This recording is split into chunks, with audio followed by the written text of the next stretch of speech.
सबको जय यीशु।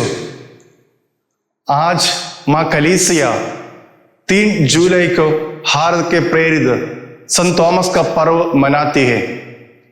सबसे पहले मैं आप सभी को इस पर्व की हार्दिक शुभकामनाएं देता हूं। Happy feast to all.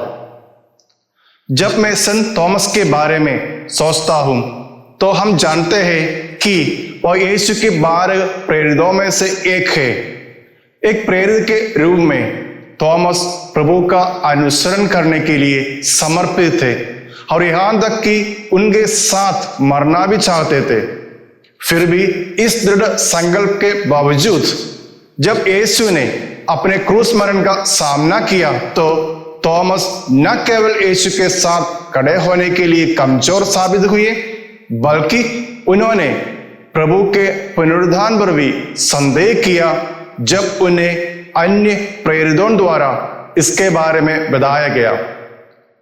पुनर्जीवित मसीह का सामना करने पर उनका संदेह विश्वास की सच्ची अभिव्यक्ति में बदल गया और उन्होंने कहा, हे प्रभु, हे मेरे ईश्वर, my lord and my God.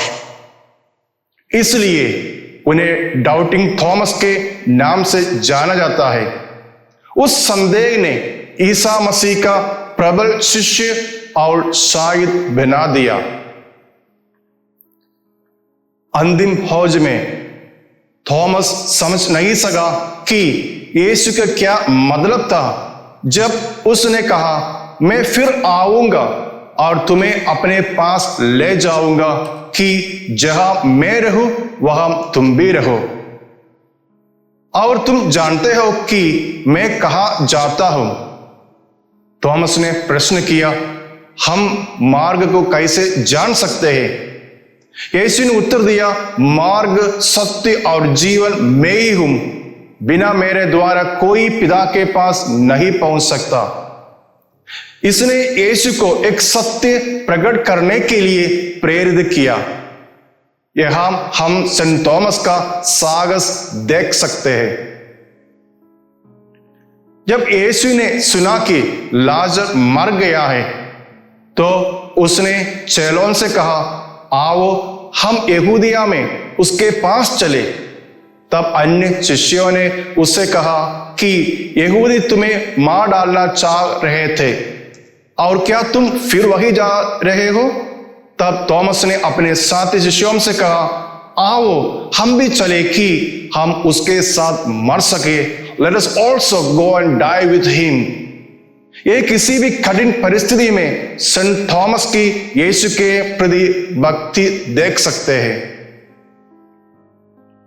Sant Thomas एक यहूदी थे और ईसा मसीह के समर्पित और प्रेरक अनुयायी थे। परंपरा कहती है कि पेंतकोस्त के बाद प्रेरितों के फैलाव पर इस संतों को प्रार्थीन, मेदस और फरीसियों को सुसमाचार प्रचार करने के लिए भेजा गया था। इसके अलावा यह भी कि एक व्यापारी द्वारा उन्हें गुलामी में ले लिया गया, मुक्त कर दिया गया और उन्होंने एक विस्तृत क्षेत्र में नई कलीसिया को स्थापित किया। उन्होंने कई पल्लियां बनाई और रास्ते में कई गिरजाघर।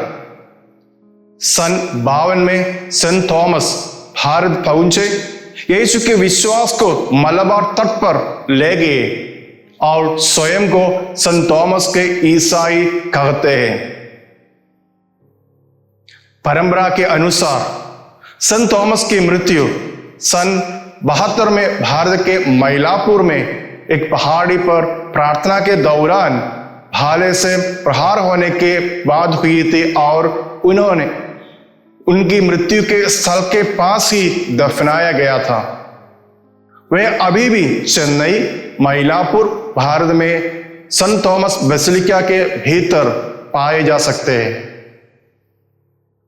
मसीह में मेरे प्यारे भाइयों और बहनों, जैसा कि हम अपने विश्वास के पिता उनके पर्व का जश्न मनाते हैं, आइए हम अपने विश्वास में मजबूत बने और उनके साहस, यीशु के प्रति समर्पण, सच्चाई को स्वीकार करने की इच्छा जैसे गुणों को अपनाए और एक जिज्ञासु बच्चे की तरह अधिक जानने के लिए प्रश्न पूछे और हमारे स्वामी यीशु मसीह के प्रति अपना प्रबल प्रेम दिखाएंगे।